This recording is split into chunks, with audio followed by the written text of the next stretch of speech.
I need to be honest with you because I currently am in a DJ setup crisis right now. Hey, what's up? This is Laidback Luke, DJ and producer, Kung Fu athlete, and dedicated dad. The truth about my mobile setup. Why am I DJing off of a phone and not from an iPad or laptop?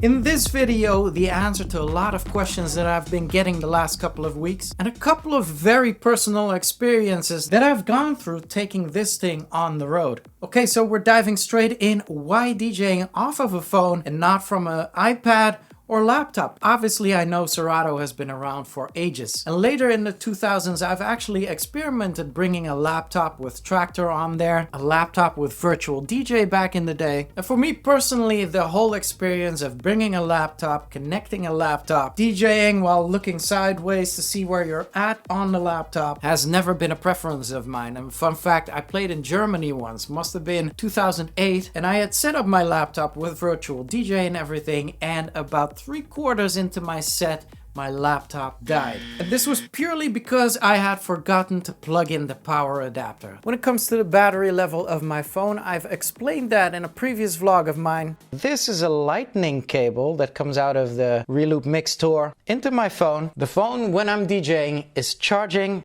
And so you can see whenever my phone is plugged into my mobile setup, it'll never run out of battery. And the whole Tractor experience as well. I remember doing my first ever tour in Australia, connecting my laptop, and not hating on Tractor by all means. For me personally, I remember having so much trouble from DJing off of a laptop that the last 2 shows of that tour, I actually started burning CDs again, and I popped it into the CDJs, and I felt it much more comfortable to DJ off of. Okay, so that's out of the way, but why not an iPad? Why the phone, right? I just love rolling up to a show, the sensation, right? Rolling up to a show, taking the phone out, the phone that's always with you. And I have a confession to make. This is my daily phone, and I actually use that for my shows and while DJing. So you take out the phone, connect it to your setup, and you're ready to go. And also, when we're stepping into the car, you don't think about, oh, how about I just connect it to an iPad so I can see the route better? Or if you're in a train or in your car streaming music that you're thinking, oh, I need a bigger user interface because I can't see the letters. What I want from this experience is a sort of daily life experience where there is no boundaries, no hurdles as to using my phone for DJing. And that is the mindset, and that's my own personal preference. So that's why. And then I saw a couple of comments saying, why not just USBs? Because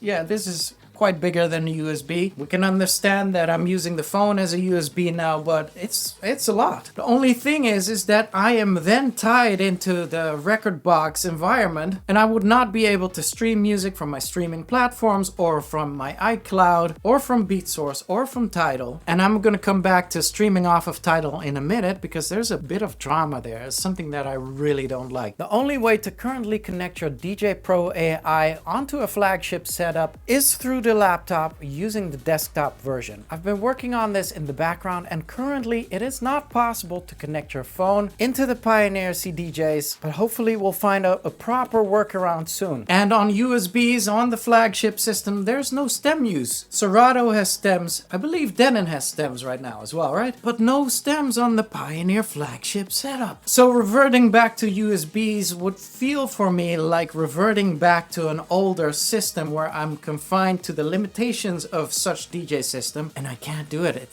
To me, it feels like stepping into an old car. And I've seen it online, and I realize that this seems like a beginner setup. And I want to give a shout out to the people that came out of the woodworks that have been using this longer than I have. I'm gonna tell you why right now. Because a lot of us pros are stuck in this flagship bubble, and we have no clue what's going on around it. Even the amount of controllers that are out there that are advanced and that are doing incredible things, we don't know about because we're just stuck with this very expensive flagship setup that is the standard in the clubs and at the festivals, but that isn't as technologically advanced as the app and even like controllers like this. So as a pro, I woke up and I was like, man, there's a whole other world out there that is going on in the background. The talents of the future are on this right now, and us pros have no idea. Let's talk about DJing with stems. I've been DJing with stems for about 2 years now, and the way it feels like such flexibility where you have tracks where vocals clash sometimes, and you can just, with a turn of a button, you can take the vocal out, or if some beats are clashing, you can take the beats out. It makes it super flexible to mix for me. And I'm at a point right now where if I would go on to a setup where I can't mix with stems, it would feel like a huge restriction. And so speaking about that, I've been testing the new DJ Pro AI version 5 software, which is amazing, which will be launched on December 6th. And in there I noticed that when streaming off of Tidal, we can't do stems anymore. There's a restriction right now. So then I will stream it from a different source. It's the age of AI. We are going to get our acapellas or instrumental one way or the other, and now they're opting out. More explaining here. Why a mobile setup and why not a Mix-On 8 controller, for instance? And this all has to do with my evolution, and I thank you for tuning in to my personal DJ evolution right here. It all has to do with my experience with Denon. When I switched over from Pioneer to Denon, what we needed to do was get a setup for me, a Denon setup everywhere I DJ'd. I am privileged that I have a name and that I have status and that I can demand a setup like that to put on my rider, and wherever I perform, the promoter needs to arrange that for me. And it was a wild time because it was such an effort on the promoter's part, paying extra money to get me that Denon setup from somewhere, even though, you know, I played in a country where there was only one Denon setup in the whole country, but also on Denon's side. And shout out to Denon for always going hard in this, and they would provide a setup as well. They would make sure that somewhere a setup would get shipped, they would finance it, and then whenever I performed,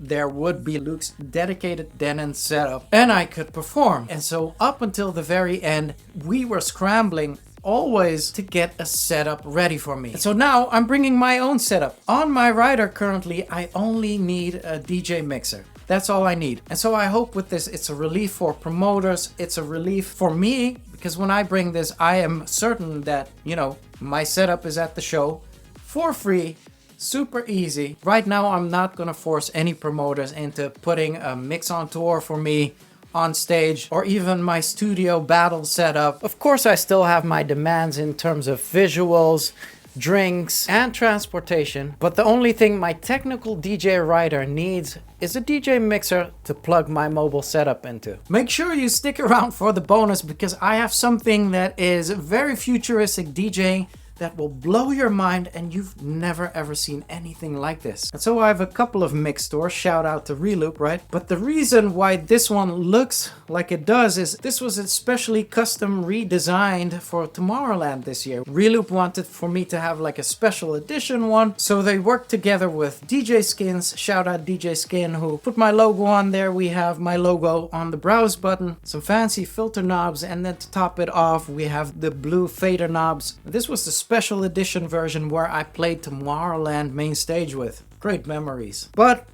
I need to be honest with you, because this is such a flexible system. With the phone as the brain of my DJ setup, I currently am in a DJ setup crisis right now. And what this means is I have various DJ setups around the house. There's the Mix-On 8, a 4-channel controller. I have my phone connected. Cue points right here, same as the cue points right here.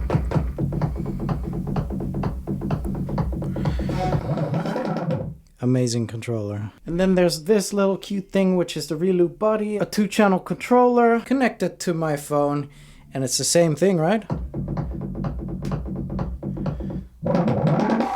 And then there's the big setup with the turntables with DVS, club mixer, which I love, and the other deck, and the brain of it all is again the phone with the same exact track. And so here we go.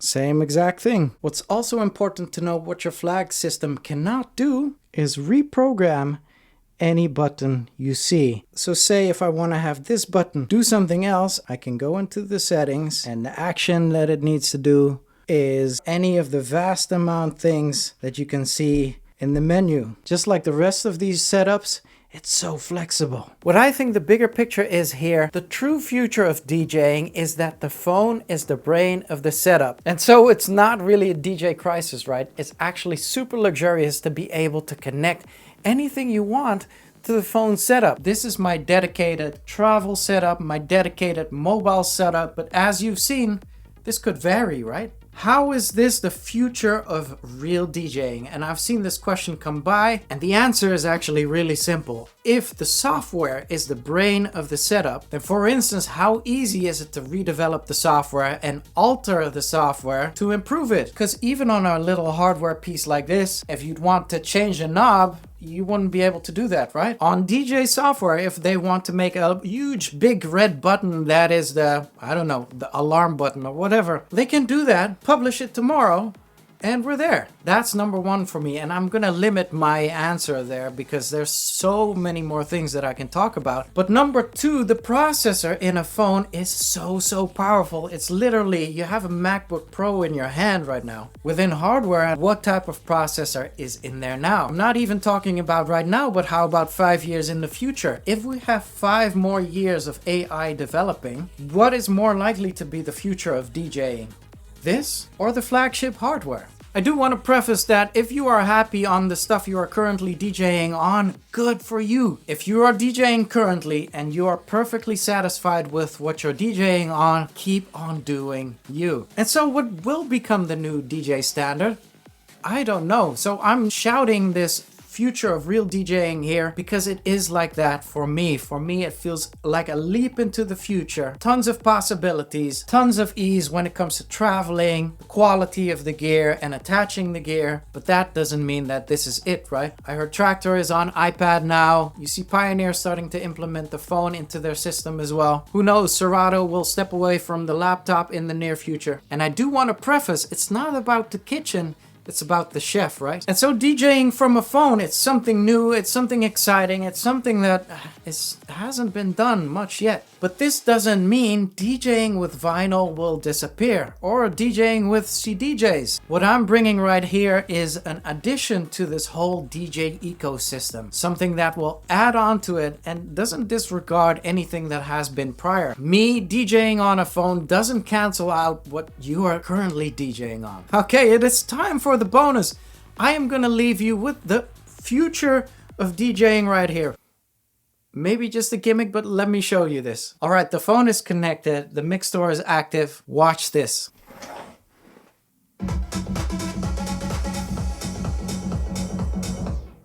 I'm gonna leave you with this mic drop. Thank you so much for tuning in. Make sure to check out my other vlogs as we're about to round off this year of AI. I was Laidback Luke. Catch you back here for the next one. Until then, L's up, rave safely, and salute.